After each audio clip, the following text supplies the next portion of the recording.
Le sujet aujourd'hui est de quelle couleur était Adam? Blanc. Silence, je vous en prie, silence. Nous allons commencer avec Mikhail Lebovitch. On vous écoute.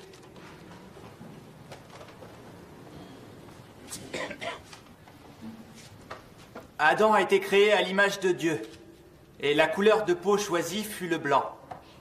Nous étions tous blancs au début. Mais après le déluge, Noé et ses fils sortirent de l'arche. Noé maudit la descendance de son fils Ram, et parmi eux son petit-fils Canaan. Maudit soit Canaan, qu'il soit l'esclave de ses frères. Genèse chapitre 9, verset 25. Coush, le fils aîné de Ram, hérita d'une autre malédiction. Parmi les descendants de Ram, certains allaient avoir la peau noire. Et il en fut ainsi. Coush devint noir, et de lui sont nés les Couchim, les gens noirs d'Afrique. C'est ainsi que les descendants de Ram sont devenus des esclaves et des noirs.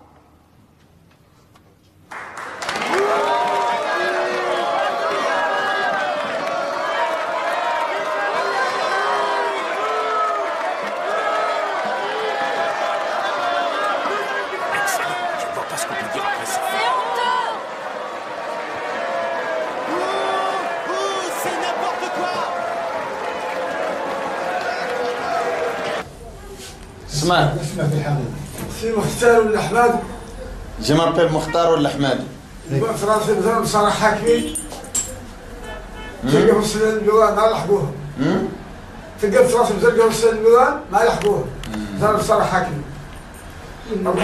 Dit qu'il était ici depuis le temps colonial, il est né depuis le temps de la colonisation. Et jusqu'à quel âge il a été esclave?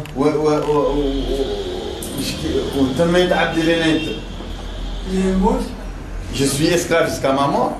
Je resterai esclave jusqu'à ma mort. Pourquoi il n'est pas libéré? Il n'a été pas libéré? Je n'accepte même pas la liberté. Si on... Je n'accepte pas qu'on me libère. Qui est qui n'accepte pas? Qui n'accepte pas? Lui. Pourquoi? Moi, je préfère la liberté que Dieu m'affranchisse du feu de l'enfer. Je préfère ça que l'affranchissement d'ici dans la vie. L'affranchissement dans la vie n'est pas un affranchissement. Et on peut être libre dans la vie et aller aussi au paradis. قال قد حد يتحرروا في الحياة هون ويقعدوا هم اللي في الجنة. الجنة هي الحرة لا من النار. Il dit que la vraie liberté c'est se libérer de l'enfer. ما قد حد يشيل ما هو. هي قاعد. ما قد حد يشيل ما هو. Donc il a de la chance plus que son maître parce que. قال عنك أنت قاعد طاق ملا عنك شباب من عربك اللي يجبر الجنة. كل ما يقولوا هذا خايفين.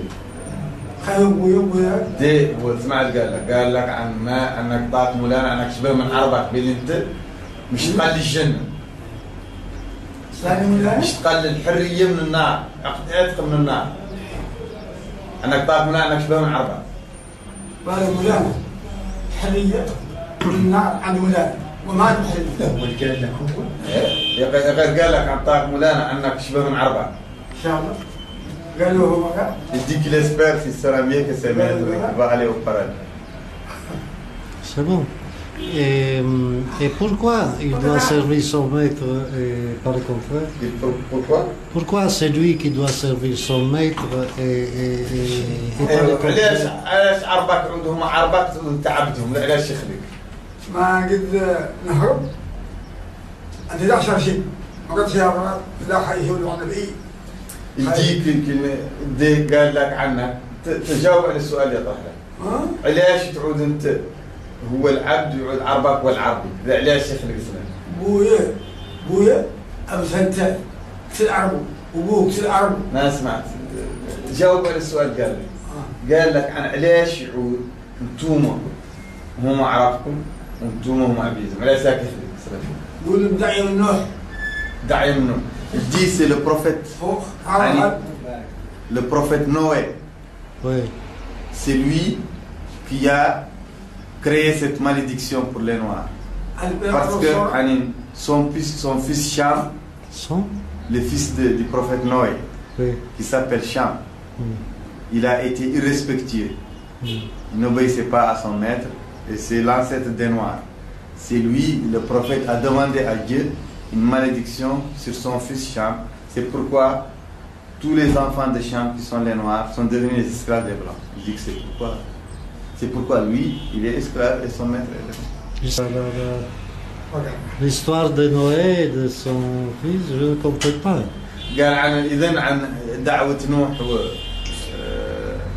Donc il n'est pas une malédiction, c'est possible.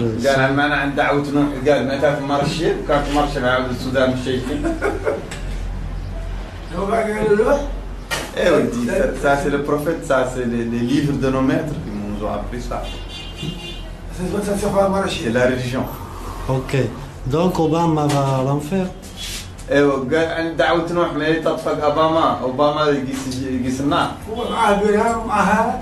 Il dit qu'il va aller à l'enfer et Biram aussi qui est là et moi parce que nous sommes des Noirs. C'est fort probable que nous allons tous à l'enfer à cause de cette parole de Noé. Tu peux lui dire que moi aussi j'allais à l'enfer et je suis content parce que la compagnie c'est mieux. Parce que le climat c'est mieux au paradis, mais la compagnie c'est mieux à l'enfer. J'ai pas compris. La température c'est mieux au paradis, mais à l'enfer la compagnie c'est mieux. La compagnie. Les hommes qui en trouvent. قايل لك من عنه زوج يسمع هو مرات عنه مفرحان بذاك بيلي عنه الجنة فيها هواء لباس فيه غير عن درجة الحرارة والتفاق عن اتفاق الزين مهم يجبروه في النار يجبر لازم اتفاق. على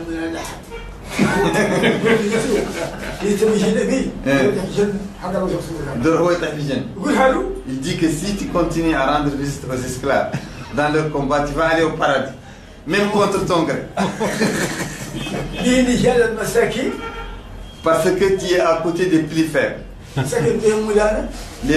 Dieu aime les plus faibles. Le prophète aime les plus faibles.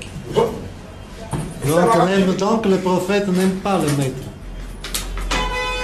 Le prophète n'aime pas le maître. قال عن النبي ما يبقي عرب العبيد ما يبقي عرب العبيد عرب العبيد ما يبقي من النبي مولانا ما يبقي عن يبقي مولانا يبقي الضعفاء.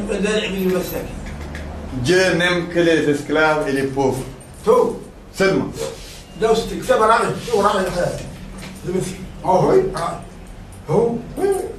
Je crois, moi aussi, je crois ça.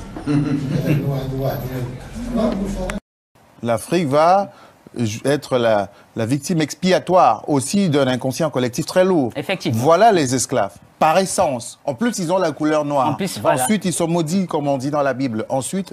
Justement, quand on parle de la Bible, venons-en à la Bible. Justement, c'est très tardif. C'est pour ça que je veux que vous vous arrêtiez. La Bible étant des écrits successifs. La malédiction de Cam, elle arrive bien plus tard. Oui, sauf que la malédiction de Cam, comme je vous l'ai expliqué avec le texte précédent, le Rixtula, ce n'est pas la malédiction des Africains, parce que Cam est hébreu. C'était un Eurasiatique, Cam. Donc, l'histoire de Cam, en fait, raconte l'histoire, justement comme le Rixtula, de la société eurasiatique, en l'occurrence hébraïque, des Hébreux, ce qu'on appelle aujourd'hui les Juifs. Et Cam, en fait, va être l'enfant, l'un des fils de Noé, qui va être maudit et dont la descendance va être... il aurait vu son père nu, il était ivre et nu. Donc le père, en retrouvant ses esprits, va maudire la descendance de Cam, ou Cham, comme on dit. Donc une fois que cette malédiction arrive, il dira que ta descendance sera les esclaves de tes frères. Sauf que c'est la même histoire que l'on retrouve dans le texte que je vous ai cité précédemment avec le Rixtula. Quel est le plus ancien des deux? Le plus ancien des deux, c'est le Rixtula. C'est le Rixtula et il y a même des textes plus anciens que cela. Donc en fait, c'est une idéologie, c'est pourquoi je disais que c'est une idéologie intrinsèquement liée à l'organisation sociale eurasiatique, à leur mode de production. Donc, si on revient à l'histoire de Cam, on se rend compte que Noé n'a jamais mis les pieds en Afrique. Alors comment aurait-il pu peupler l'Afrique? On dit que l'Afrique est le berceau de l'humanité. Si l'Afrique est le berceau de l'humanité, on n'aurait pas pu descendre de Noé ou de Cham ou que sais-je. Donc c'est une question de bon sens. Donc Cham raconte bien l'histoire non pas de l'Afrique, mais celle des Africains. Alors comment Cham sera identifié maintenant à l'Africain? Ça, c'est intéressant. Ça, c'est un travail des pères de l'Église. Je vais vous donner un exemple simple. Quand, par exemple, le roi belge enverra ses missionnaires en Afrique, que sera le travail de ces missionnaires? Ce sera de lobotomiser le cerveau des Africains, en leur enseignant que leurs ancêtres, qu'ils sont noirs, qu'ils sont esclaves plutôt, parce qu'ils sont noirs de peau, et qu'ils sont noirs de peau parce que leur ancêtre, c'est Cham, dans la Bible. Donc, en fait, ils vont reprendre leur réalité culturelle et l'appliquer à d'autres peuples, en l'occurrence les Africains. C'est comme ça que les pères de l'Église vont transformer Cham, qui est un hébreu, en descendant des Africains. Donc ça arrivera très tardivement dans l'histoire.